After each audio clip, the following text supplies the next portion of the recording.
आज की इस प्रेस वार्ता में जो खास तौर के ऊपर लोकतंत्र के एक हत्या दिवस के रूप में 25 जून को हम सब लोग देखते हैं, उसके उपलक्ष्य में रखी गई।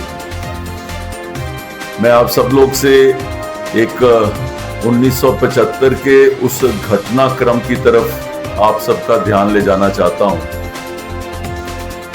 उस समय के हालात क्या थे और किन कारणों की वजह से हमें इस दिन को देखना पड़ा। आज का जो युवा है उसको 51 वर्ष पहले क्या हुआ, क्यों हुआ, कैसे हुआ, उसकी जानकारी होना बहुत जरूरी है। आज का युवा बहुत जागरूक है और वो जानना चाहता है कि देश के अंदर कब कौन सी घटना किस वजह से हुई थी। 12 जून 1975 को इलाहाबाद हाई कोर्ट ने एक निर्णय दिया जिसके अंदर उस समय के प्रधानमंत्री श्रीमती इंदिरा गांधी जी के जो लोकसभा के चुनाव को रद्द कर दिया गया।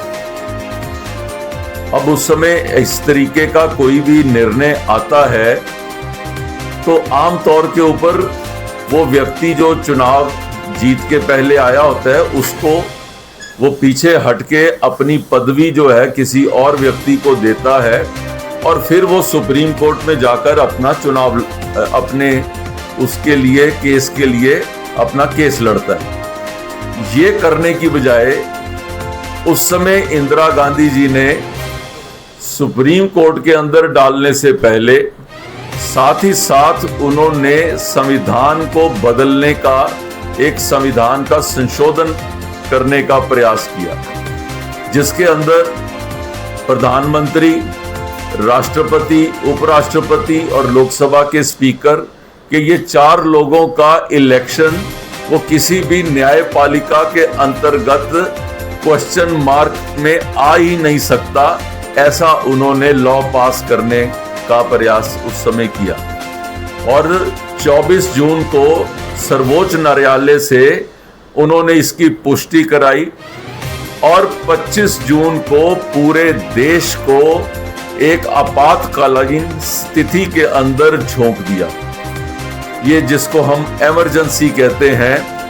इमरजेंसी क्या होती है? इमरजेंसी के देश के इंटरनल हालात ठीक नहीं है, इसलिए इमरजेंसी की घोषणा जो करने का वो संविधान में 352 अनुच्छेद के अंतर्गत ये एक अधिकार दिया गया है। उसको यूज करते हुए उन्होंने इमरजेंसी की घोषणा कर दी।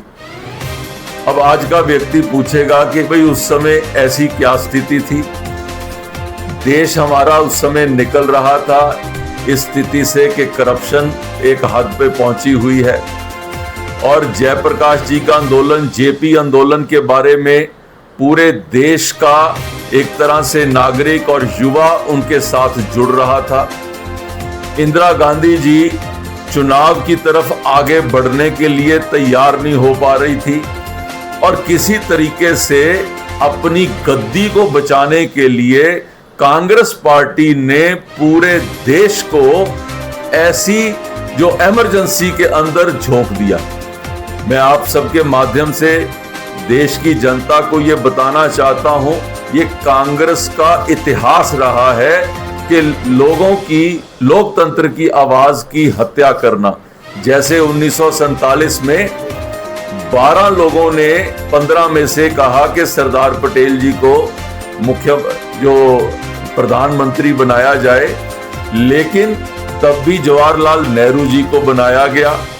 वहां भी लोकतंत्र की हत्या हुई और उसी तरीके से इंदिरा गांधी जी ने अपनी गद्दी बचाने के लिए पूरे देश को ऐसी इमरजेंसी के अंदर जो है वो घोषित करके लोगों के ऊपर तोहमतें लगाई। अब वो तोहमतें क्या थी? सबसे पहले आप मीडिया के लोग हैं, आप इस चीज का अंदाजा लगाकर देखें कि आप एक न्यूज लिखते हैं, लिखने के बाद जब आपके वो डेस्क पे न्यूज जाती है और उसको काट दिया जाए कि ये सेंसर हो गई है आप सब लोगों को कैसा महसूस होता होगा कि आपने मेहनत करके एक खबर आपने बनाई, लेकिन अखबार ने आपकी खबर छापने से इनकार कर दिया। लेकिन वो आपको अपने डेस्क एडिटर या एडिटर के साथ आप इस चीज को आपस में बहस भी कर सकते हैं। लेकिन अगर कोई सरकारी अदारा एडिटर के पास बैठा हो और उसके पास रूल हो कि न्यूज वही छपेगी जो सरकार चाहेगी, तो वो न्यूज को कट करके, मुझे याद आता है वो दिन कि उस पे सेंसर्ड न्यूज लिखा होता था। दूसरा क्या उन्होंने किया, ये तो मीडिया के लोगों के साथ हुआ। मीडिया के कई हाउसेज जो आवाज उठाने का प्रयास करते थे, उनके साथ दुर्व्यवहार किया गया, उनके दफ्तरों को बंद किया गया, उनकी जो है बिजली को बंद कर दिया गया ताकि वो अखबार भी ना छप सके।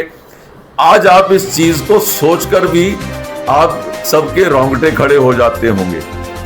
दूसरी तरफ राजनीतिक आवाज उठाने वाले व्यक्ति वो कौन है, जो दूसरी पार्टियों के हैं, चाहे वो भारतीय जनसंघ थी, चाहे वो कांग्रेस ओल्ड जिसमें चंद्रशेखर जी और वो मुरारजी भाई आते थे, चाहे वो सोशलिस्ट पार्टी थी, चाहे जो उस समय सीपीआई थी, सीपीएम थी, ऐसी पार्टियां जो कांग्रेस के विरोध में थी, वो सारी पार्टियों के नेताओं को 19 महीने के लिए मीसा के अंतर्गत, मीसा क्या था, maintenance of internal security act. अब इंटरनल सिक्योरिटी, इसके अंतर्गत लोग जो स्मगलर्स होते थे ना, उनको पकड़ा जाता था।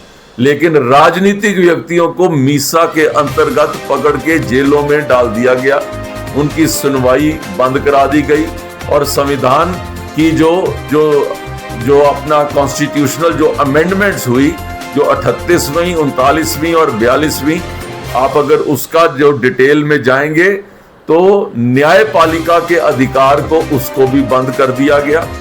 उन व्यक्तियों को, और यहां तक कि जिस जज ने वहां पर इलाहाबाद हाई कोर्ट में जजमेंट दी थी इंदिरा गांधी जी के खिलाफ, उस जज की प्रतिमाओं को, उनके पुतले पूरे देश के अंदर जलाए गए।